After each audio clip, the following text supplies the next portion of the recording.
ఏం చేస్తున్నావు కుమారు? ఆఫీస్‌కి రెడీ అవుతున్నానన్నా. లేట్ అయిపోతుందిగా.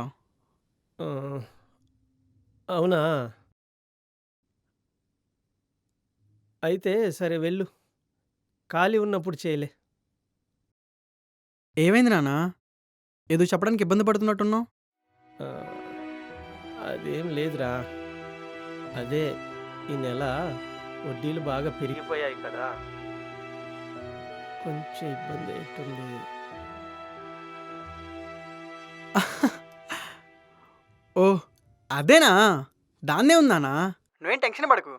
బేసిక్‌గా ఈ టైంకి అన్నీ క్లియర్ చేసేయాలి. కాకపోతే ప్రాజెక్ట్ మేనేజర్‌గా నా ప్రమోషన్ గురించి ఆఫీస్‌లో డిస్కషన్ జరుగుతుంది నాన్న. ఆహా! ఆ! ఐటీ సెక్టార్ గదా! ఈ ఫార్మాలిటీస్ అన్నీ కొంచెం ఎక్కువుంటాయిలే. నువ్వేం కంగారు పడకు నాన్న. ఆ! 1 వీక్ నాన్న. 1 వీక్ అంటే 1 వీక్ అంతే. అన్నీ క్లియర్ చేసేద్దాం. ఓకేనా? ఓకే నాన్న. ఆ! అలాగే నాన్న. నేను చూసుకుంటాలే నాన్న. బాయ్.